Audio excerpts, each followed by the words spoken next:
Hi, I'm Eric Sipes. I'm the Assistant State Archaeologist with the Alabama Historical Commission. Today I'd like to talk to you about Section 106 of the National Historic Preservation Act, one of the most widely cited sections of historic preservation law in the United States.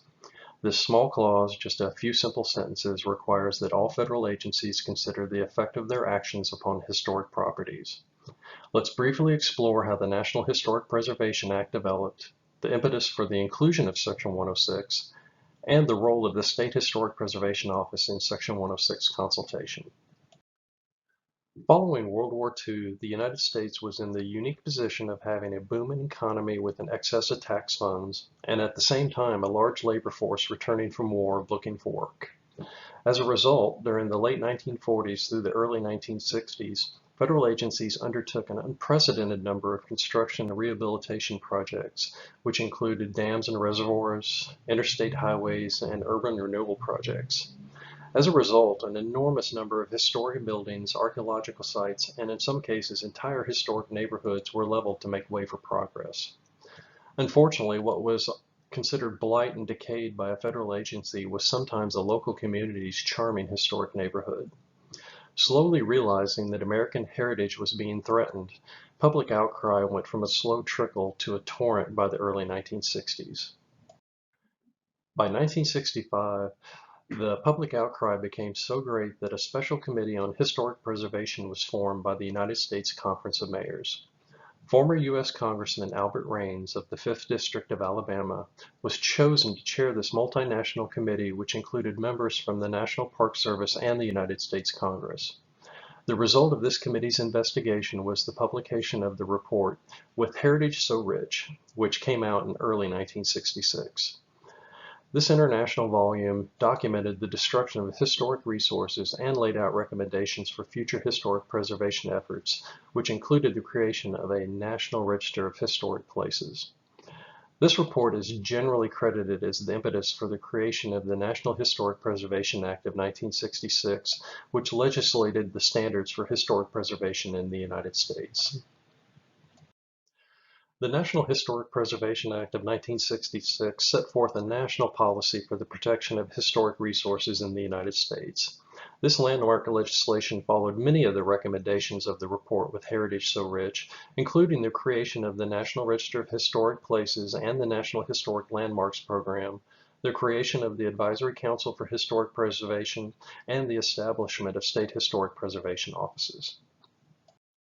One of the most groundbreaking stipulations of the National Historic Preservation Act was Section 106, which required that federal agencies consider the effect of their undertakings upon historic properties.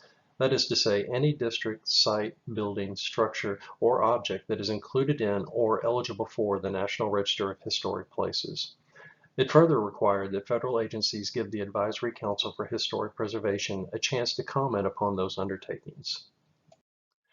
As the Advisory Council for Historic Preservation, otherwise known as the acronym ACHP, began the process of understanding their mandated role under Section 106, they quickly realized the daunting scale of the task that had been assigned to them. Although their staff were subject matter experts on historic preservation and law, they could not claim to be experts on the history and resources of every single state and community in the United States. They also recognized the need to give a voice to the American people, the states and communities directly affected by federal actions. Thus, as the ACHP went through the legal process of codifying their responsibilities under the National Historic Preservation Act, they recognized a need to delegate a portion of their consultation authority to the recently created state historic preservation offices, the federally recognized Native American tribes and Hawaiian organizations, and the public. Created by an act of the legislature in 1966, the Alabama Historical Commission serves as Alabama's state historic preservation office with the mission to protect, preserve, and interpret Alabama's historic places. State historic preservation offices are also known by the acronym of SHPO. As part of our delegated Section 106 consultation authority from the ACHP, the Section 106 program at the Historic Preservation Division at the Alabama Historical Commission reviews and comments on an average of over 2,000 federal projects in the state of Alabama each year.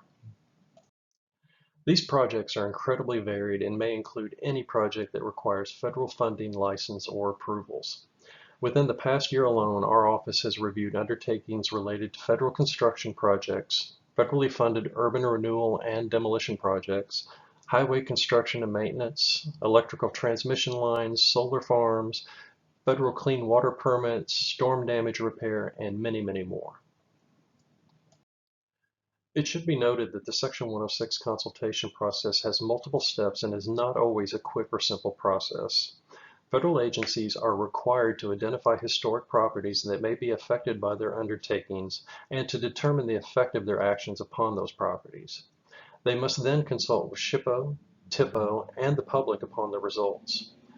SHPO may be able to provide technical assistance in the identification of historic properties or potentially refer the federal agency to local sources of information. SHPO also consults with the federal agency upon their determination of effect on historic properties. It should be noted that the vast majority of projects that we see each year have no effect to historic properties. However, some projects do have a finding of adverse effect to historic properties. At that point, the federal agency is responsible for making the decision of whether to move forward with their undertaking as currently planned. This is an important distinction that is often missed. SHPO may make recommendations on how to avoid or minimize adverse effects, but ultimately it is the federal agency that is legally responsible for the decision-making process. If the federal agency decides to move forward with an undertaking as planned, then additional consultation is necessary with SHPO and the ACHP to develop a plan to mitigate that adverse effect. One of the most common questions that our office receives regarding Section 106 consultation relates to why we did or did not comment upon a certain project. It is important to remember that Section 106 only applies to the undertakings of federal agencies. This includes any project that requires federal funding, licensing, permitting, or approvals. It does not apply to projects that are funded strictly through state appropriations or private construction and/or development projects. There is no state-level equivalent of Section 106 in Alabama. To close out this presentation, I would like to point out that Section 106 of the National Historic Preservation Act has resulted in the recordation and preservation of thousands of historic properties across Alabama and the United States. Although not every historic property may be saved, the Section 106 process ensures that Alabamians have a voice in the protection of their historic resources and as many historic properties in this state are preserved as possible. For those properties that cannot be saved, the Section 106 process ensures that they are fully researched and documented for future generations. Thank you for joining us today for this presentation on Section 106 consultation, and if you have any questions, my contact information is on this slide. Thank you very much.